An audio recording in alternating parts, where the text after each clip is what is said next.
Alguien. ¿Por qué se me ocurrió titular este mensaje desilusión con Dios?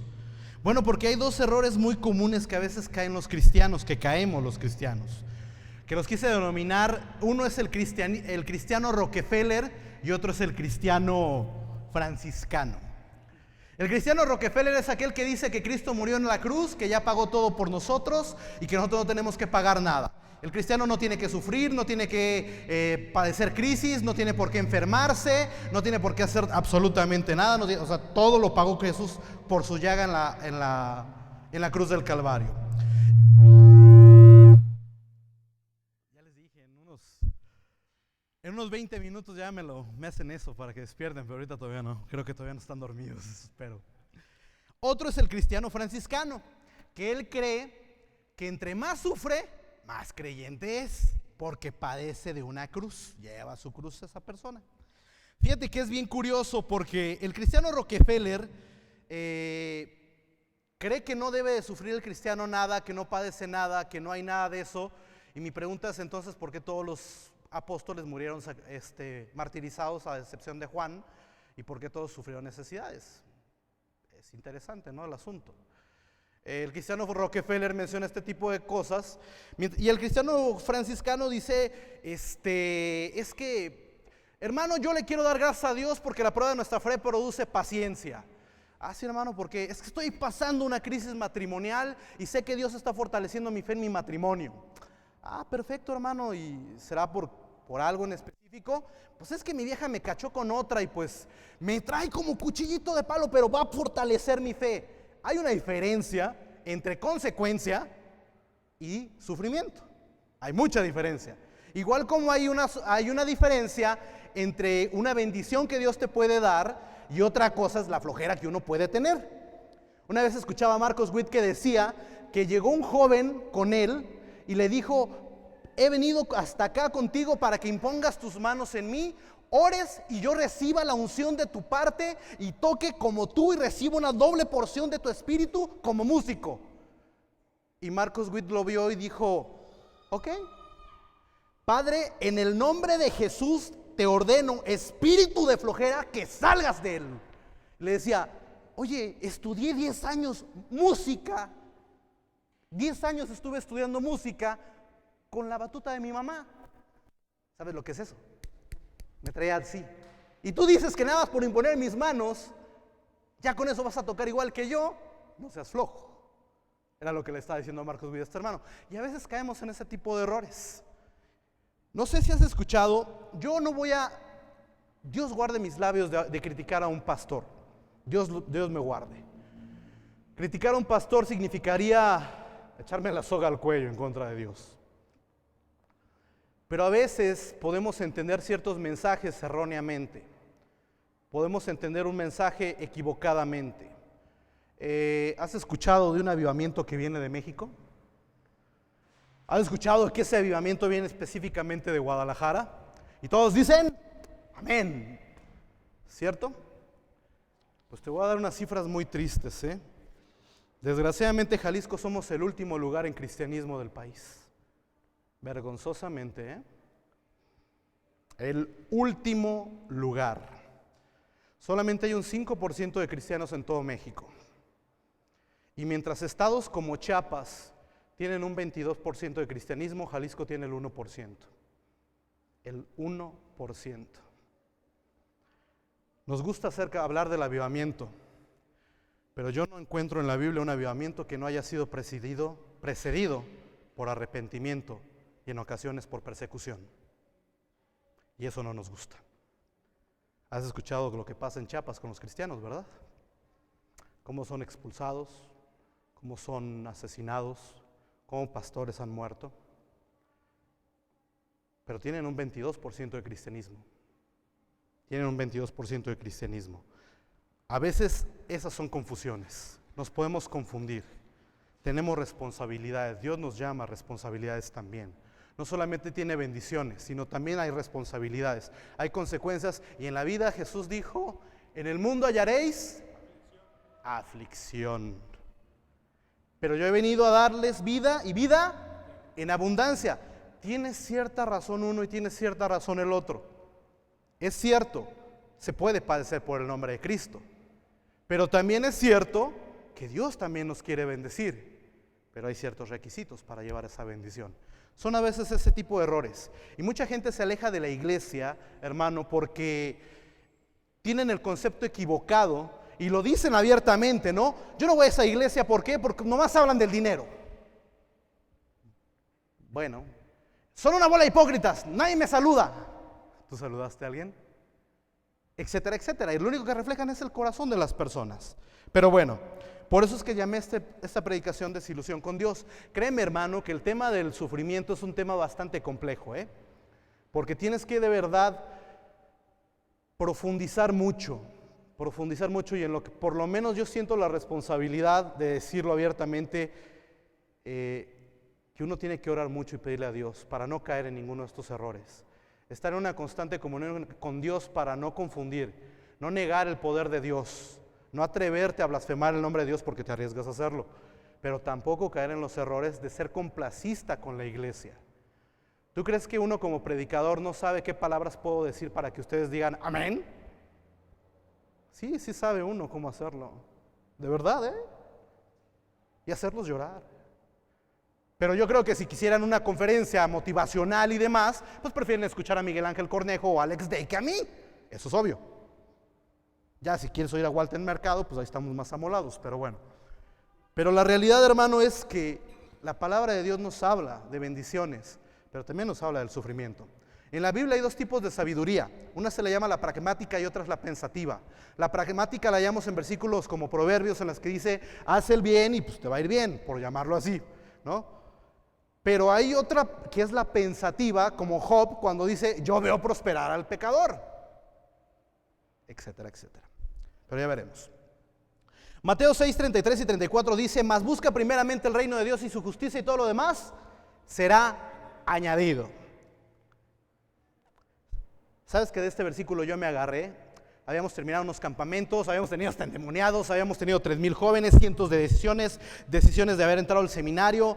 Yo venía de la gran bendición de haber graduado como licenciado en teología. Después de 7 años en la iglesia, donde yo estudié, el que te invitara a la iglesia donde yo fui pastor, era el sueño de todo estudiante, que te invitaran a servir como pastor en esa iglesia. Era nuestro sueño. Y yo me agarraba de ese versículo y decía, busca primero el reino de Dios y todo será añadido. Pero yo veía los problemas en mi casa. Yo veía a mis papás cada día peor, peleándose. Busca primero el reino de Dios. Había cadenas de oración, nos juntábamos, orábamos, había pastores, iglesias, etcétera. Y el día de la graduación, el día con mi título, ¿qué creen? La noticia. Decidimos separarnos. Creo que ya les conté qué hice con ese título, ¿verdad? Lo agarré a la basura. Mas él herido fue por nuestras transgresiones, molido por nuestros pecados. El castigo de nuestra paz fue por él, sobre él, y por su llaga nosotros fuimos curados. Ese versículo se agarró mi esposa de él cuando su mamá le detectaron cáncer. Le detectaron cáncer en la cabeza. Y hubo un hermano que es un siervo de Dios, pero que a veces también los siervos de Dios pueden hablar deseos humanos y no palabra de Dios. Dios me dijo que va a sanar a tu mamá. ¿Sabes lo que fue ver a su mamá un año en cama, a ver cómo empezaba a crecerle la cabeza? Y después ver cómo moría. ¿Crees que fue fácil eso para ella? Le dolió mucho. Otro versículo dice, no me preguntaréis nada, Juan 16, 23. De cierto os digo que cuando pidieres al Padre en mi nombre, todo lo que le pidan se les dará. Hasta ahora nada habéis pedido en mi nombre. Pedid y recibiréis para que vuestro gozo sea cumplido. En la iglesia donde nació mi esposa, hubo fe, había fe. Un niño salió corriendo, haz de cuenta, aquí estaba abierto, sale corriendo, pasa un minibús y sale volando el chiquillo. Sale volando, abajo de las llantas lo sacan al niño, llegan los paramédicos, todo. Llega el pastor, impone manos, empieza a orar y en el nombre de Jesús, levántate. Y en el nombre de Jesús es sano. Y en el nombre de Jesús, muerte no tienes poder sobre este niño. Y los paramédicos le dijeron, ya déjalo, está muerto. Y voltea al pastor y le dice, no, Dios dice que va a vivir para testimonio de ustedes. Llegan a la Cruz Verde y estando ahí en la Cruz Verde sale el médico con la camisita del niño, con la llanta del minibús ahí, diciendo, no me pidas explicaciones. El niño nada más trae un chipote en la cabeza. Dios lo levantó. ¿Te imaginas lo que fue ese avivamiento para la iglesia? Una iglesia que empezaban a hacer en ese momento. Hubo mucha fe. Una hermana cae enferma de cáncer en esa misma iglesia y otra vez un líder dice, Dios me ha hablado y Dios dice que te va a sanar y que vas a ser libre del cáncer y vas a demostrar aquí los 2 exámenes con tus células cancerígenas y con tus células limpias. Y Dios respaldó esos hechos. ¿Por qué? Porque meses después, con los 2 exámenes, ella estaba limpia. Gracias a Dios. Pero, un mes después de esos exámenes, su esposo cayó enfermo. De ella, también de cáncer. También de cáncer. Y otra vez este hermano se levantó y dijo, Dios dice que como tu esposa, tú también serás sanado. El culto bien prendido, la alabanza, tú veías a todo el danzadero de gente que estábamos ahí, celebrando que Dios iba a hacer otra vez el milagro. 3 semanas, un mes máximo, y el hermano murió. Y el hermano murió. ¿Sabes lo que fue para la iglesia eso? Un golpazo. Primera, porque utilizaste el nombre de Dios en vano. Segunda, porque no estabas hablando a nombre de Dios. No estabas hablando que Dios no te respaldó la segunda vez. Tercera, porque fue tu deseo humano más que la voluntad divina. Y cuarto, hubo una gran decepción y hubo una gran deserción de la iglesia. La mitad de la iglesia se fue después de eso. Una iglesia que había iniciado de 40 personas, en un 2x3 ya eran 500 y en un 2x3 eran 200. ¿Por qué? Porque dijiste algo. Son algunos versículos, algunos testimonios, hermano. Yo no sé si alguna vez a ti te ha pasado esto. No sé si alguna vez tú pediste algo, esperaste, incluso te dijeron Dios te lo va a dar y pasó todo lo contrario.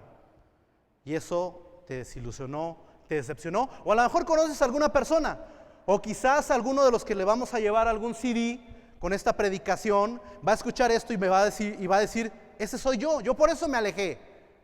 Porque yo esperaba que Dios me iba a responder de esta forma y no respondió así.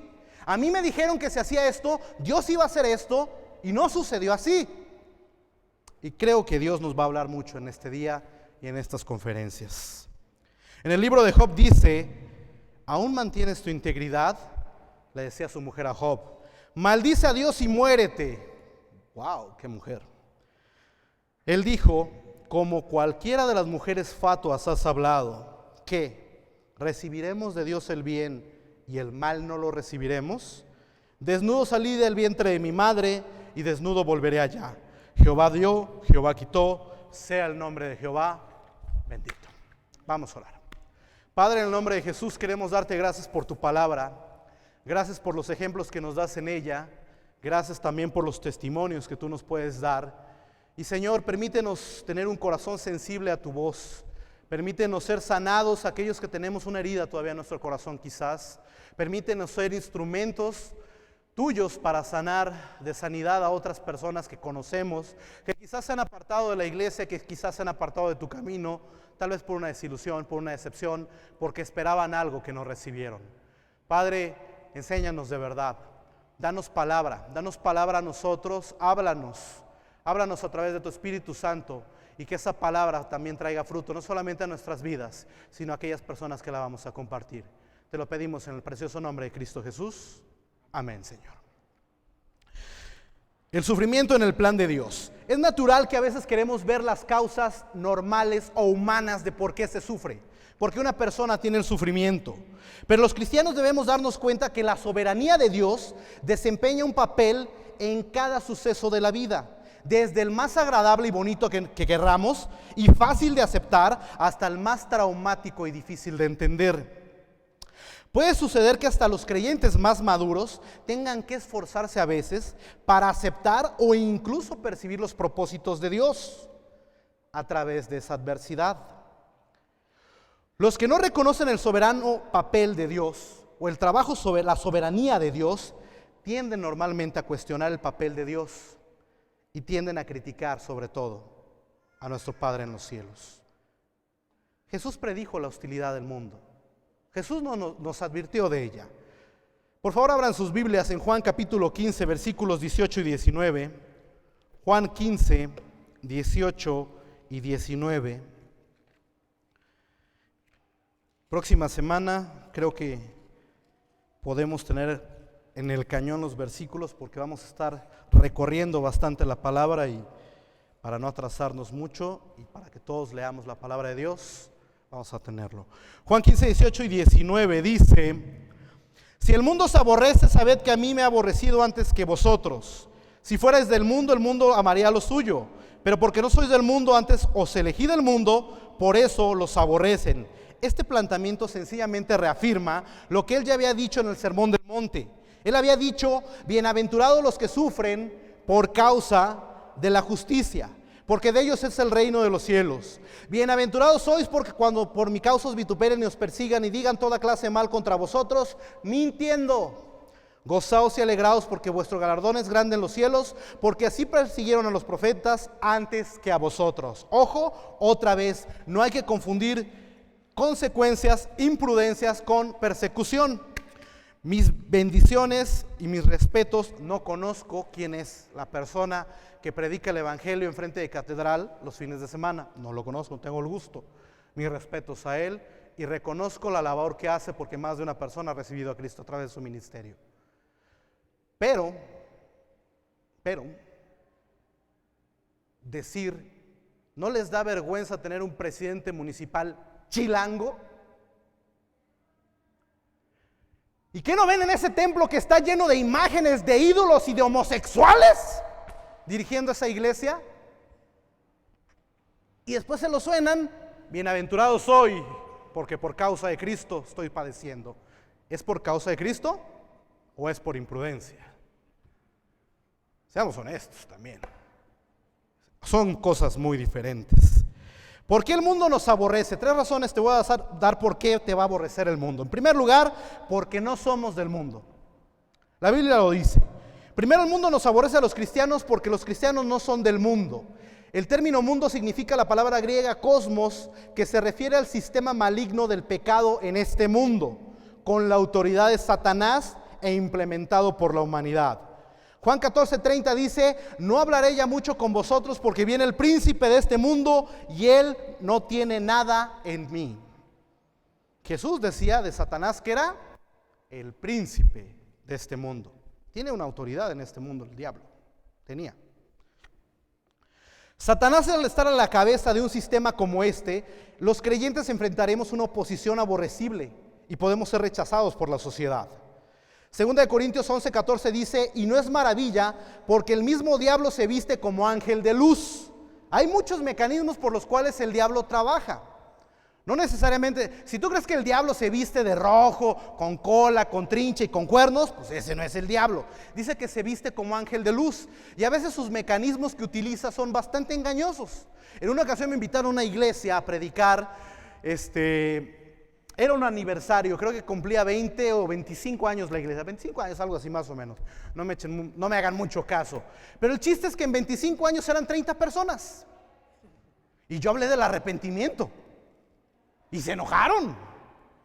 Y se me enojaron, pero yo decía, ¿cómo puedo celebrar? O sea, ¿cómo podemos celebrar decir, somos 30, nunca crecimos, siempre hemos sido fieles? ¿Fieles? Bola de infieles, pues si el Señor no te dijo que hicieras un club de Toby. Dijo, id a todo el mundo y haced discípulos, ¿o no? Id y predicad el evangelio, ¿o no? Y lo peor es que no crecían, ¿por qué? Y lo peor, no les gustó cuando dije esta frase, desgraciadamente dije, 3 o 4, a veces parece la mafia, porque 3 o 4 familias son las que, como son las que diezman y las que mantienen al pastor, le dicen cómo se tiene que dirigir la iglesia. Y era el caso ahí. Y la iglesia no crecía, Y cuando hablaba del arrepentimiento no le gustó a la gente. Pero a veces yo creo que puede utilizar un arma así el diablo. Hay iglesias que no quiere el diablo que entre la gente. ¿Por qué? Porque es una iglesia viva. Es una iglesia con poder. Es una iglesia en la que Jesucristo está presente, en la que su palabra está siendo, donde los enfermos están siendo sanados, donde las familias están siendo quebrantadas, donde los hijos están volviendo a sus padres, donde el evangelio es predicado, donde están pasando la gente de muerte a vida. Claro que no quiere que entren ahí. Pero una iglesia que está más muerta, que está toda dormida, perdón, pues ahí te los dejo. Bueno, ya no te hago caer, pero pues ahí te voy a tener quieto. Hablo por experiencia propia. A mí no me iba a ofrecer una raya de cocaína, ya no caigo en eso. De muchos años sin drogarme, gloria a Dios. No me la iba a ofrecer, pero 8 años estuve en la banca, como todo un zángano espiritual en la divina colmena de la iglesia. La reina, el pastor. Los obreros, las abejas. Y los zánganos, los machos. Entonces, cada quien que se ponga lo que le queda, ¿verdad? Pero a mí sí me quedaba. Lo tengo que reconocer. Cuando somos obedientes y tomamos con seriedad los mandamientos bíblicos, no nos debe de sorprender la hostilidad y la persecución. Jesús dijo que íbamos a ser rechazados por el mundo porque no pertenecemos al mundo. Pero también vamos a ser rechazados porque el mundo aborrece a Jesucristo. Porque el mundo aborrece a Jesucristo. Si los líderes religiosos de su época odiaban tanto a Jesús al grado de matarlo, ¿tú crees que los creyentes de hoy en día pueden esperar que las cosas sean diferentes? Si Jesús, con una vida santa, llena de gracia, con milagros, con prodigios, con una vida intachable, irreprensible, era rechazado, no sé tú, hermano, pero pues, ¿qué esperas tú y qué espero yo, no? Gálatas 2:20 dice que con Cristo estamos juntamente crucificados y ya no vivo yo, mas vive Cristo en mí. Si eso es cierto, vamos a ser rechazados y vamos a sufrir. Y si alguien sabe lo que era padecer por Cristo, creo que era el apóstol Pablo. Abran sus Biblias en 2 Corintios capítulo 11, versículo 24 al 30.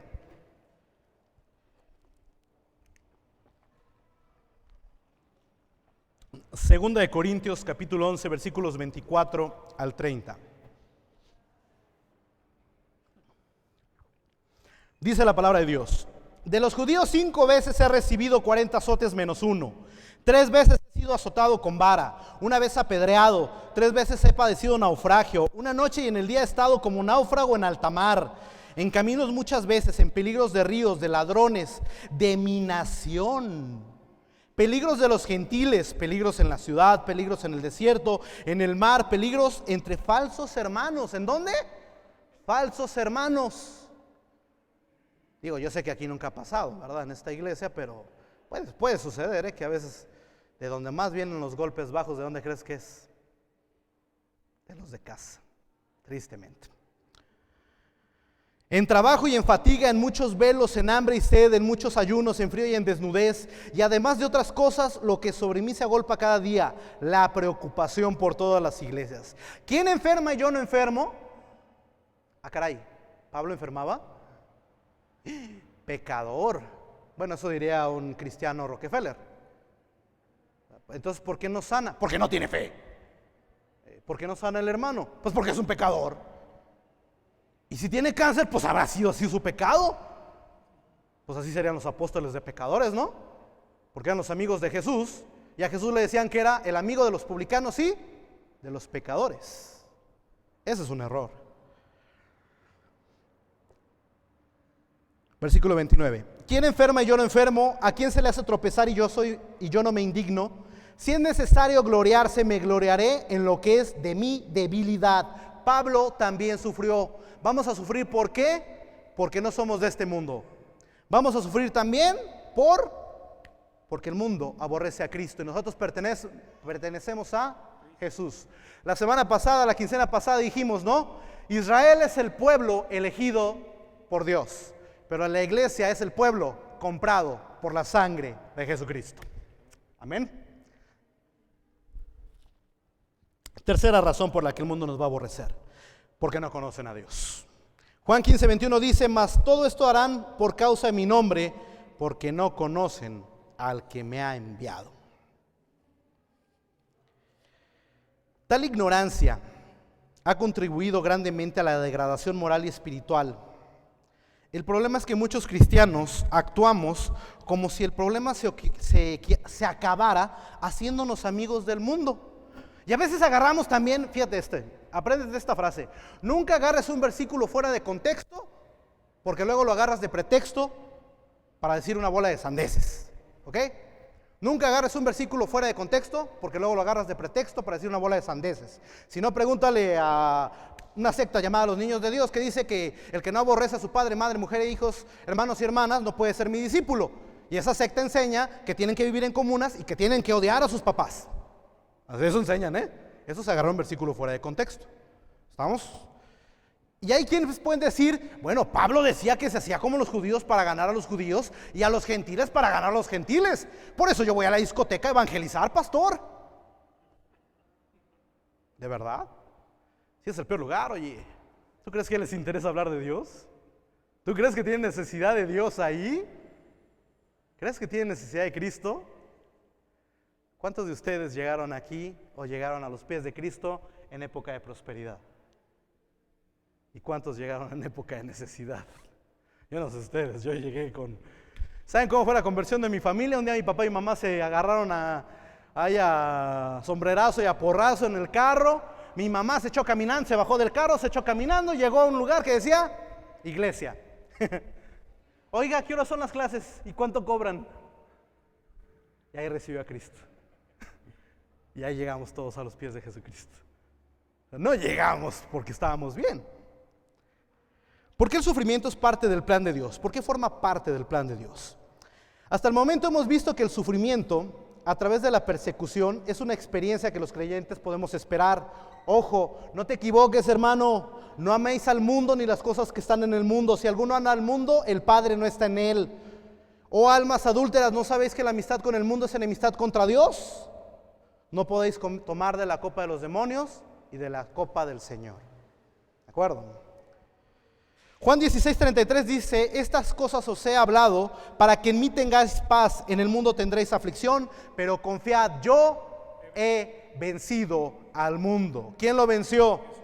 Jesucristo.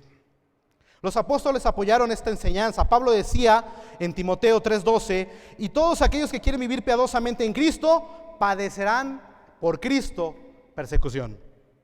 Primera de Pedro 4:12, también Pedro decía: amados, no se sorprendan del fuego de la prueba. Y aunque aceptemos estos planteamientos con obediencia y fidelidad, y aceptemos que puede haber un rechazo de parte del mundo, pues sí llegan interrogantes, ¿no? Como por qué, cómo, sobre qué base, etcétera. Es interesante. La próxima semana vamos a hablar de los silencios de Dios, cuando Dios guarda silencio. Y es interesante que el libro de Job, ¿cuál es el propósito del libro de Job? ¿Alguien sabe? La mayoría de los teólogos dicen que el propósito del libro de Job es ¿por qué sufren los creyentes? Va bien el tema de Job, es ¿por qué sufren los creyentes? Por lo menos el 90% de los teólogos creen eso. ¿Y sabes qué es lo curioso? Que en ninguna parte de la Biblia Dios le respondió a Job ninguna de las respuestas que él hizo. Ninguna. Ni tampoco respondió esa. Pero ya vamos a encontrar propósitos. ¡Ojo! Que pasaron muchos años que se pudieron entender, En el momento causaron dolor, pero después ves los propósitos. Estas interrogantes se pueden responder con una realidad abrumadora, hermanos: la soberanía de Dios. Conocer la soberanía de Dios en todas las cosas no quiere decir que lo vamos a hacer de forma exhaustiva y que lo vamos a entender todo. Isaías 55:9 dice: como son más altos los cielos que la tierra, así son mis caminos de altos que vuestros caminos, y mis pensamientos más que vuestros pensamientos. Decir que Dios es soberano es decir que Dios es Dios. La soberanía de Dios en las Escrituras es absoluta, es irresistible, infinita. Cuando decimos que Dios es soberano, afirmamos que Él tiene el derecho a gobernar su creación, que ha hecho para su propia gloria, y la puede gobernar según le plazca. Afirmamos que tiene el derecho que tiene el alfarero sobre el barro. Él puede moldear ese barro como Él quiera. De la misma masa puede formar un vaso para honra y otro para vergüenza.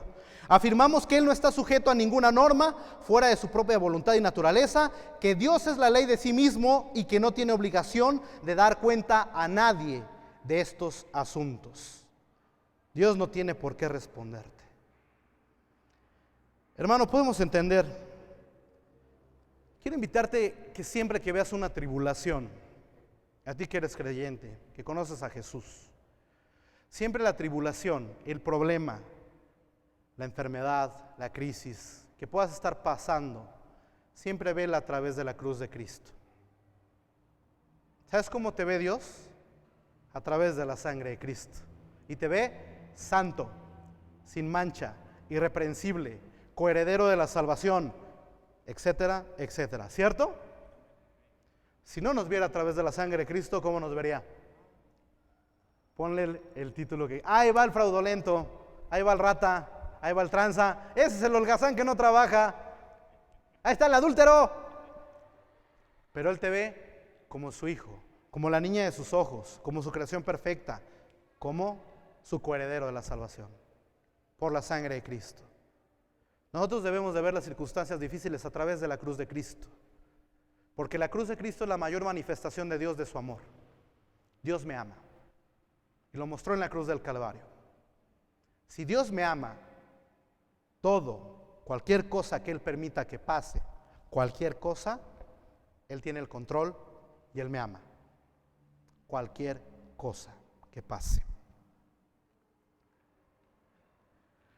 Dios tiene la libertad de hacer o no lo que le plazca en cualquier situación deseada. Isaías 45:7 dice que formó la luz, creó las tinieblas, que hago la paz y creo la adversidad. Yo soy Jehová, el que hago todo esto. Y Romanos 8:28, y sabemos que los que aman a Dios, todas las cosas les ayudan a bien. ¿Qué lecciones podemos aprender a través del sufrimiento? Fíjate que es bien curioso esto. ¿Saben cómo un joyero puede demostrar la autenticidad de un diamante? Por la prueba del agua. En agua, si tú pones un diamante y tú pones una joya falsa, el diamante sigue brillando. La joya falsa, no brilla con la misma intensidad. Como analogía de esta ilustración, muchas personas que están muy confiados en la autenticidad de su fe, se dan cuenta que de esta falta cuando se sumergen en las aguas del pesar y la adversidad. Se demuestra luego que su supuesta brillantez diamantina de su fe no es más que una imitación, que ni siquiera son nacidos de nuevo. Sin embargo, cuando sumergemos a un verdadero hijo de Dios en el agua de una prueba, va a resplandecer con el mismo brillo de siempre por la sangre de Jesucristo. Primera lección que aprendemos del sufrimiento, la lección de la fe. ¿Recuerdan la historia de Abraham? Dios le promete un hijo a Abraham. Ese hijo pues no lo veían llegar, así es que se le ocurrió a Sara la buena idea de que tuviera un hijo con su sierva.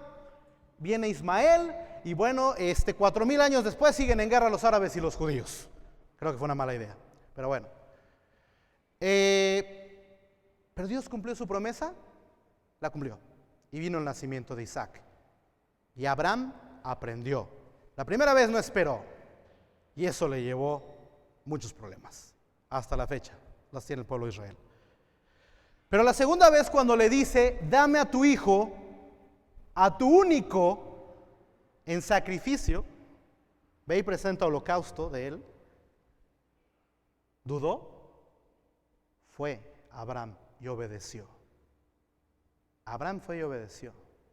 Es curioso esto, hermano, porque sabes que en la época de Abraham todavía no se conocían las resurrecciones. No las conocían. No había habido una resurrección, por lo menos no escrita en ese momento. Probablemente había dudas en el corazón de Abraham. Probablemente no chocaba eso con su teología de Dios. ¿Sacrificios humanos?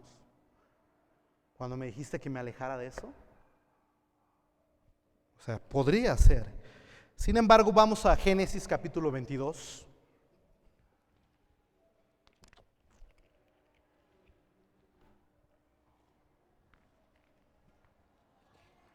Génesis 22, 3 al 8.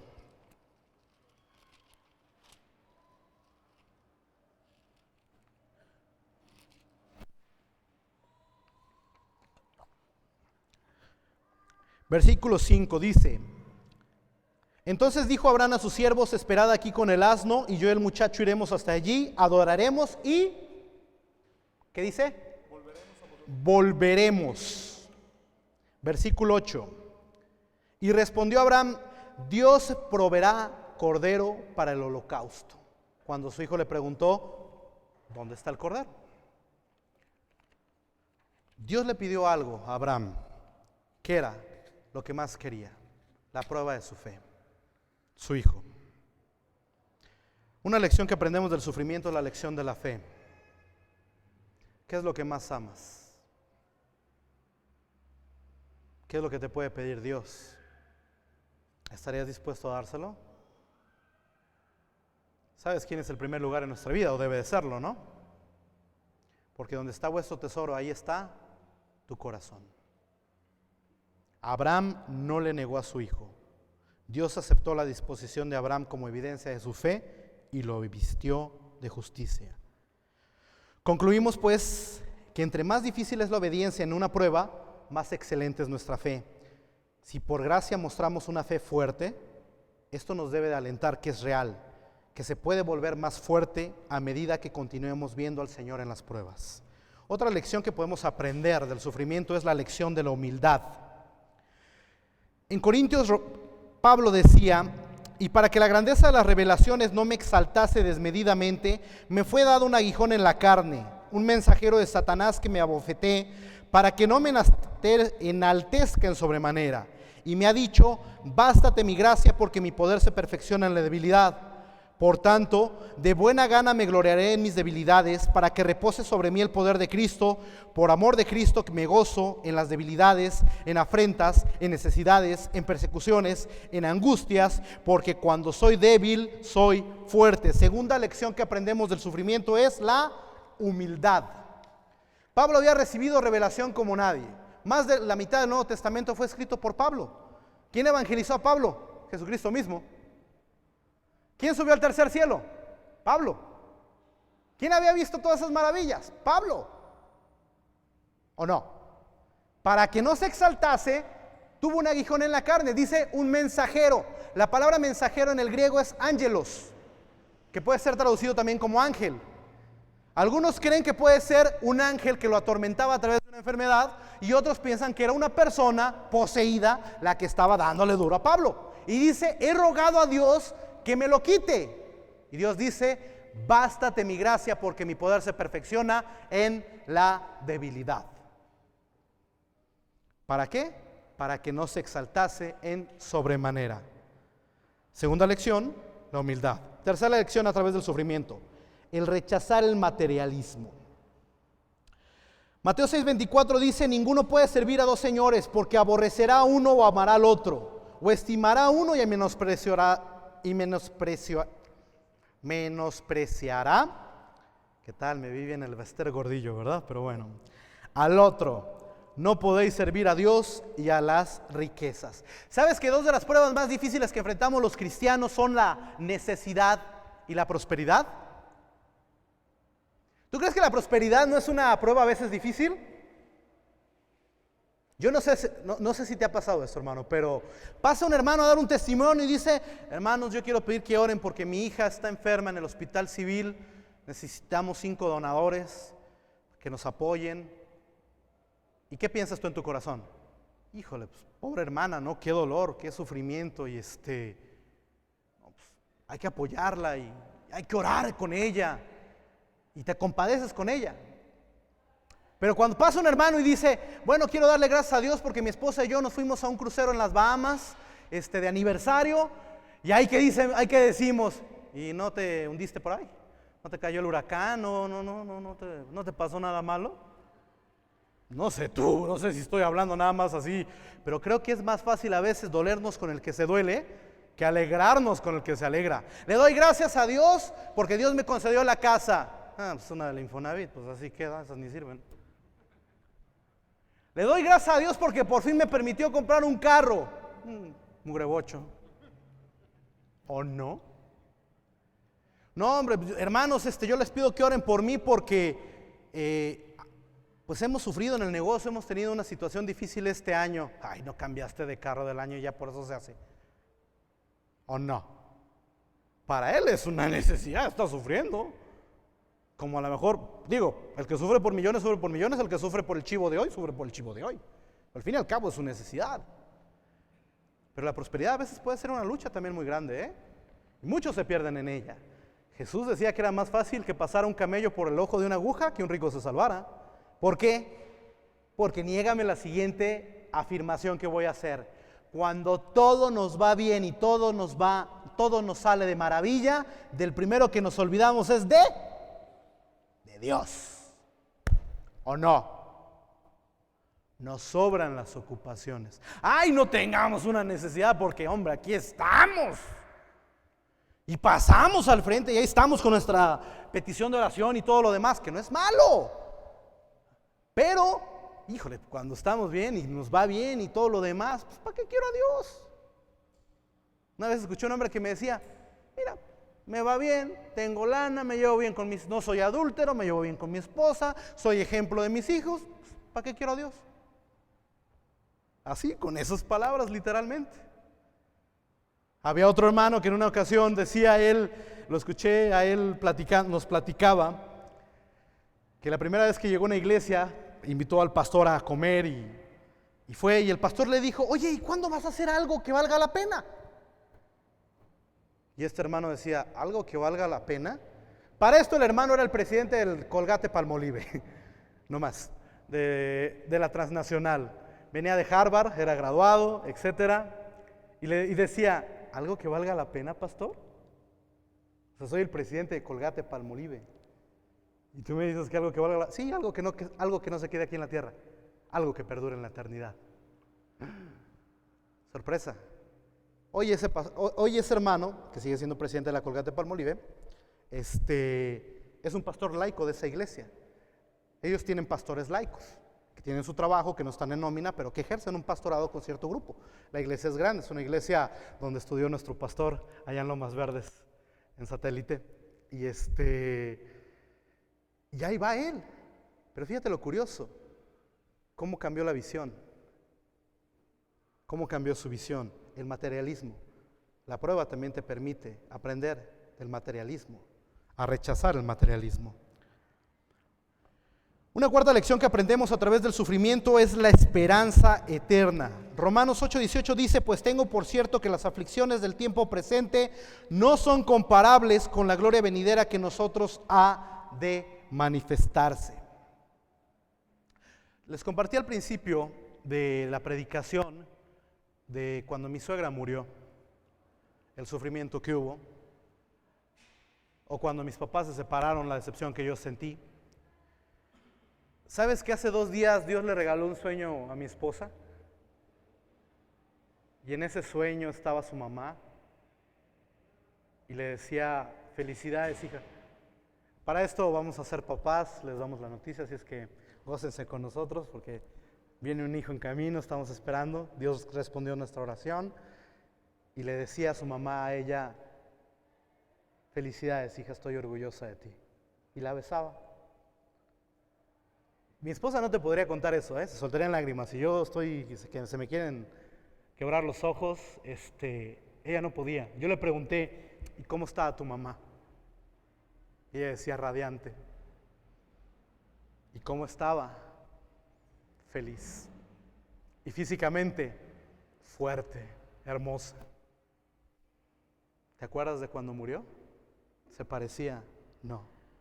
Hoy puedes entender una cosa, que ella vive, que Dios dijo que iba a vivir y vivió, porque ella era una hija de Dios y ella está en un mejor lugar que nosotros.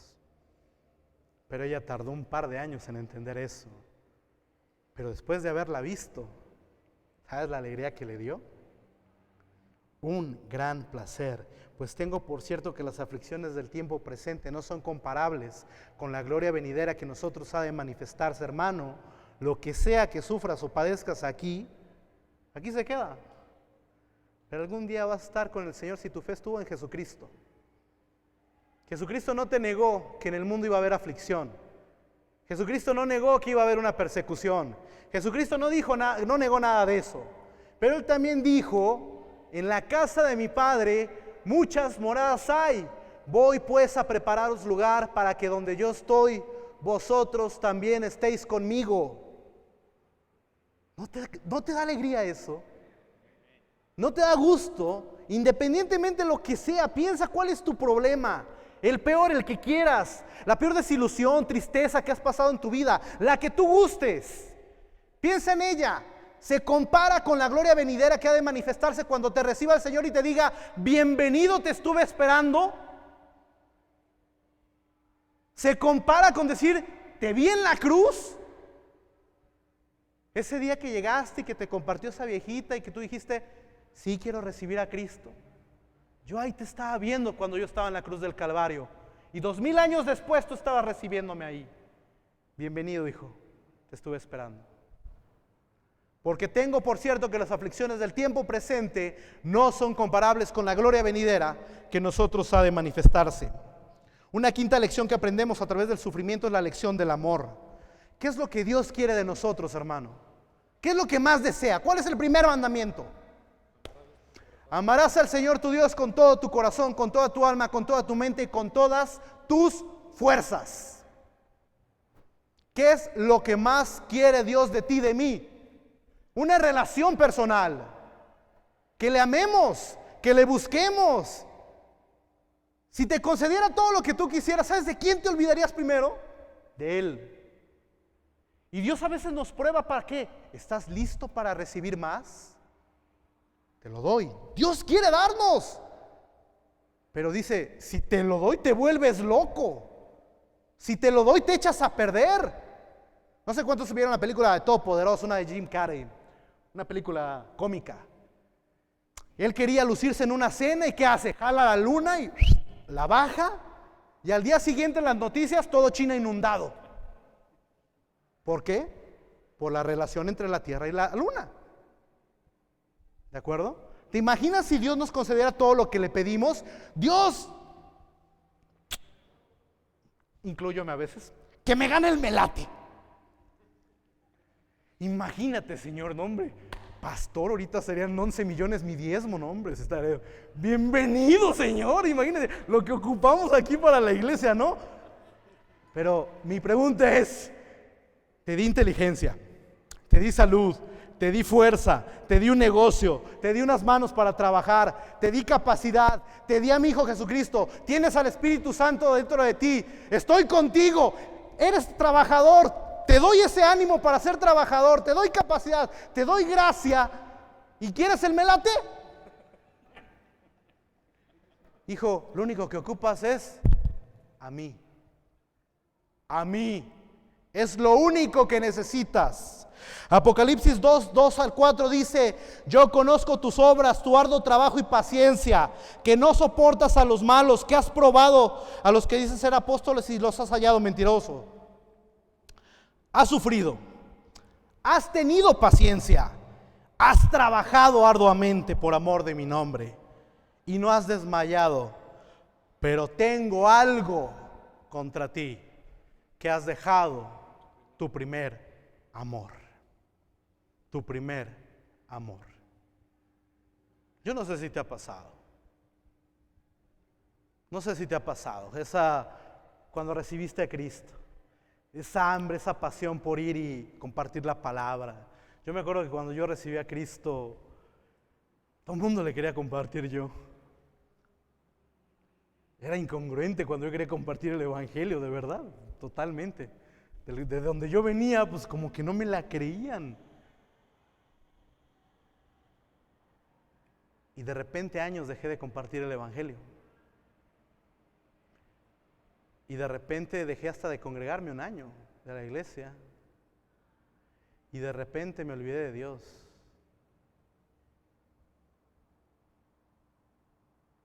Has sufrido, has padecido, no lo niego. Pero tengo algo contra ti, que has dejado tu primer amor. Por tanto, arrepiéntete y vuelve a hacer las primeras obras. Vuelve a las primeras obras. ¿Te acuerdas del matrimonio? ¿Qué tal somos de novios, no? Las rosas, yo me acuerdo que le mandaba a mi esposa rosas y me lucía, la llevábamos hasta con el trío acá. Mi sobrino David, que está allá atrás, se acordará, y pregúntenme cuándo la he vuelto a llevar, le he llevado trío. O sea, vuelve. Digo, si se olvida, ¿no? Te acostumbras, pues ya la tengo, es mi esposa, ya. Y a veces puede pasar eso en nuestra relación con Dios. Nos devorábamos la Biblia, escuchábamos una predicación y nos deleitábamos ahí. No me importaba quién estaba alrededor y me deschongaba danzando al Señor. Y hoy, con mi cara de sepulturero mal pagado, has sufrido, has padecido por amor de mi nombre, pero tengo algo contra ti, que has dejado tu primer amor. Sexta lección que aprendemos en el sufrimiento: la empatía con otros. Dice, el cual nos consuela en todas nuestras tribulaciones, para que podamos también nosotros consolar a los que están en cualquier tribulación, por medio de la consolación con que nosotros hemos sido consolados por Dios. Hay una gran lección en el libro de Job. ¿Se acuerdas cuando mueren sus hijos? Dice que llegaron sus amigos, se sentaron a su lado durante una semana y no profirieron una sola palabra. Para mí es una gran lección para mi vida, en lo personal. Cuando he ido al funeral de alguien, cuando murió la mamá de mi esposa, decirle, te comprendo, sería falso. Gracias a Dios tengo a mi madre. Y la lección que por lo menos ahí aprendí fue, en cuanto en el libro de Job, que a veces no hay que decir nada, simplemente decir, aquí estoy a tu lado, y quedarse callado. Estar la presencia nada más ahí. Dice que Dios nos consuela para hacer consuelo de otros. ¿Sabes qué algo, hermano? Si tú me hablas de que hay una necesidad económica en tu vida y que Dios no es poderoso para transformar tu economía, yo te voy a decir que eres un mentiroso. Y tú a lo mejor me puedes decir, ay, pues qué fácil para ti decírmelo, ¿verdad? Y yo te voy a decir, ¿sabes qué, mi hermanito? Pues perdóname, pero yo inicié con una cachuchita, con una bolsita, con 2 cajitas de cepillos y me fui a una Sinfonavida a vender puerta por puerta cepillos de dientes. Así empecé a trabajar. ¿Ves una iglesia próspera? ¿Así era pastor al principio? Cuesta. Hay que trabajar. Y comete uno errores. Y puedes caer. Y en mi caso puedes quebrar. Pero por lo menos dices, es falso. Dios está de mi lado, ¿qué más quiero? Y somos consolados para que podamos consolar a otros y decirle, hermano, ¿sí te puedes levantar? ¿Por qué sufres por tu hijo? ¡Levántate! Pues, nadie dijo que no te ibas a caer. Tú no puedes evitar la caída, pero sí puedes decidir cuánto tiempo duras en el suelo.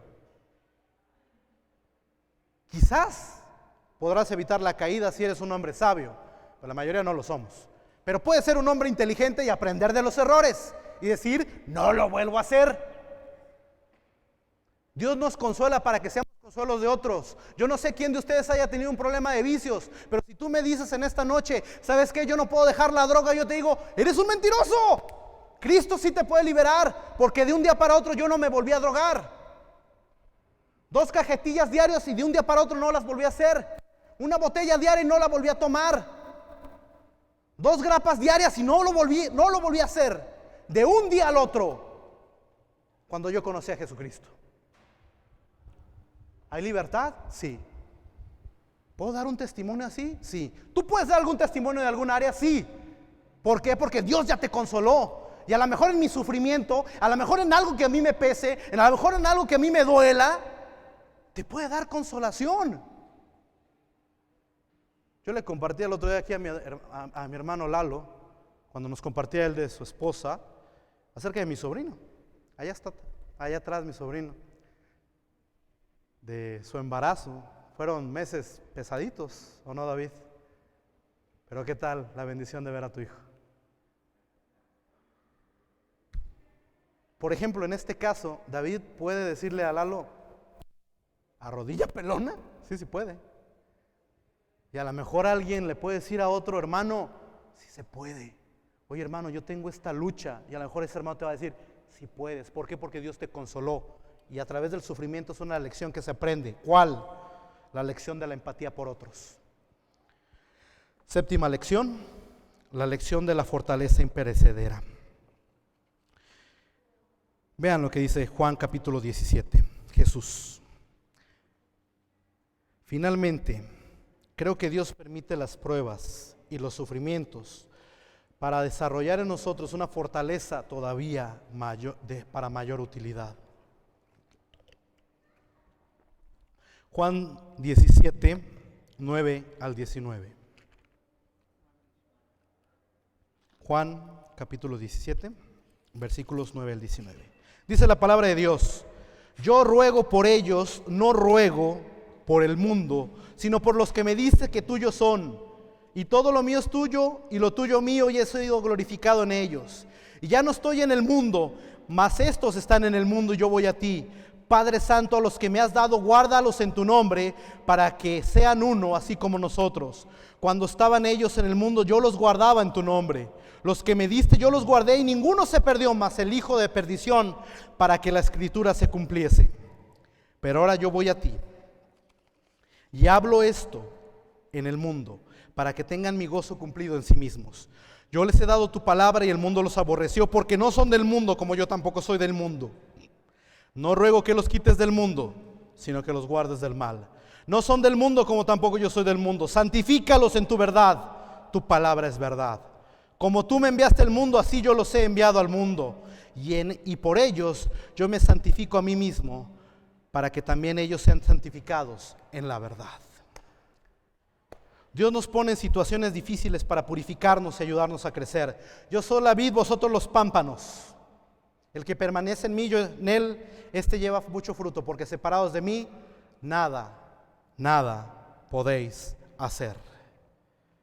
Piensa en qué situación difícil viviste, la que quieras. ¿Te sacó Dios de ella? Dios no te puede sacar de las que tengas ahorita. Dios no te puede sacar. Yo me pongo a pensar, de verdad te lo digo, hermano. Un día platicaba con mi papá y me decía, cuando empezaba lo de la crisis mundial, hijo, ¿cómo ves la situación de crisis? ¿Crisis? No, jefe, crisis cuando estábamos bien quebrados, que nos querían meter al bote y que nos amenazaban con pistolas. Esas eran crisis. ¿Esta? No. Pues ¿qué? Pues que hay que amarrarle un poquito más al cinturón y ya. Y hay que echarle ganas. Y confiar en que Dios nos va a sacar adelante. ¿Crisis? ¿Crisis la del 82? Que el dólar de 10 se fue a 200. No, que de 10 se subió a 13. ¿Es crisis? O sea, voltea a ver. Piensa en una de tus crisis. Y Dios me sacó de esa. ¿No me podía sacar de otra? ¿Tú crees que David cuando estaba rodeado de ejércitos, no se acordaba de Goliat? Es decir, me lo eché de una pedrada. ¿Por qué? Porque iba en el nombre de Jehová de los ejércitos. Oh Jehová, muchos son mis adversarios, muchos son los que vienen contra mí. Muchos son los que dicen de mí, no hay en él salvación en Jehová. Mas tú eres escudo alrededor de mí, mi gloria y el que levanta mi cabeza. ¿Por qué lo decía David? ¿Por qué le dijo a Saúl? Saúl, pues yo no soy guerrero, pero yo maté osos y maté leones. ¿Se podía acordar de una crisis pasada? Pues me va a sacar del Goliat. Si aquellos que eran por ovejas, este que está blasfemando el nombre de Dios, pues me va a sacar también de esta. Yo podría decir, si Dios me sacó de problemas financieros por mis pecados, por mis errores, por mi soberbia, hoy que estoy haciendo bien las cosas, no me va a abandonar. Tengo que tener la paciencia simplemente, porque Dios me va a sacar adelante. Hermanos, tened por sumo gozo cuando os halléis en diversas pruebas, sabiendo que la prueba de vuestra fe produce paciencia. Mas tenga la paciencia su obra completa, para que seáis perfectos y cabales, sin que os falte cosa alguna. Yo sé que hay mucho que hablar, muchísimo que vamos a hablar. Este solamente fue un espejismo de lo que vamos a hablar en esta serie de predicaciones acerca del sufrimiento, hermano. Pero sí te digo una cosa, Dios está contigo. En el mundo hallaréis aflicción, pero confía, dice el Señor. Yo vencí al mundo y tú eres mi hijo amado. No te dejaré, no te desampararé. Siempre te sustentaré con la diestra de mi justicia. Siempre. Cierren sus ojos, por favor.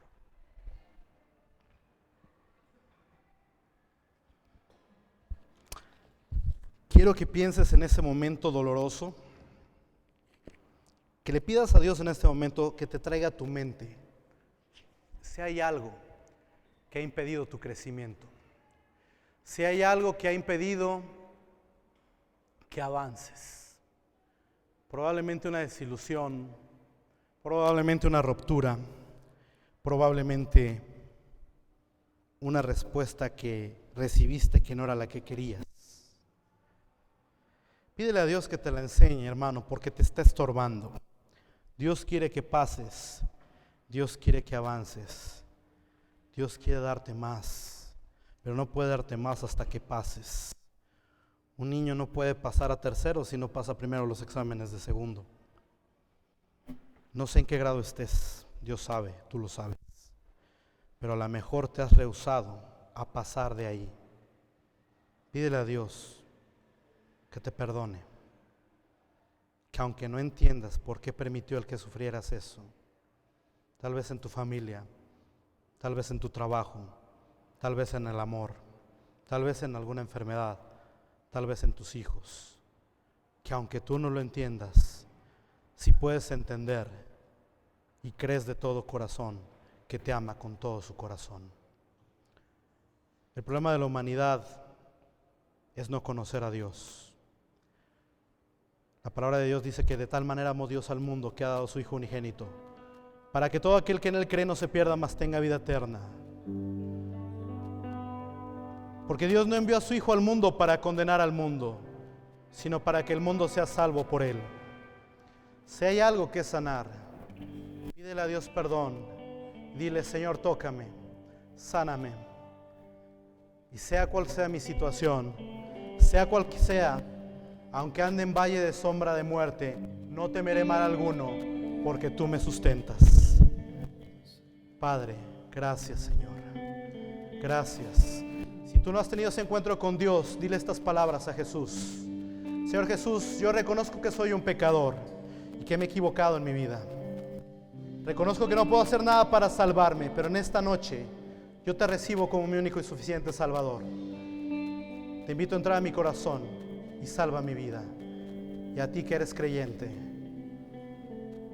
háblale a Jesús. Él es tu fiel amigo.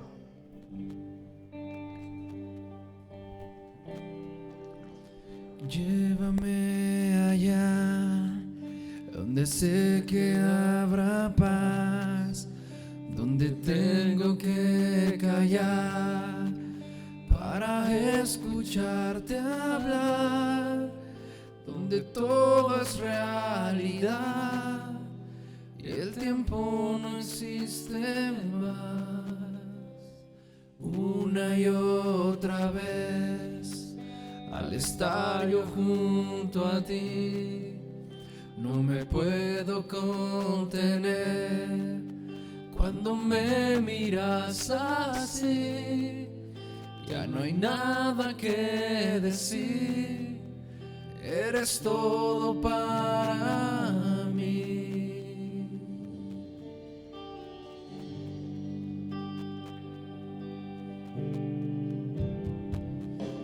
Jesús, mi fiel amigo,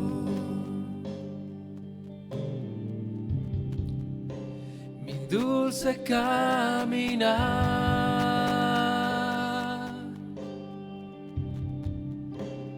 Quédate conmigo, no voy a volver atrás, no voy a volver atrás, no voy a volver atrás. Ponte de pie y cántasela también. Llévame allá, donde sé que habrá paz, donde tengo que callar para escucharte hablar, donde todo es realidad y el tiempo no existe más. Una y otra. Alguien. ¿Por qué se me ocurrió titular este mensaje de desilusión?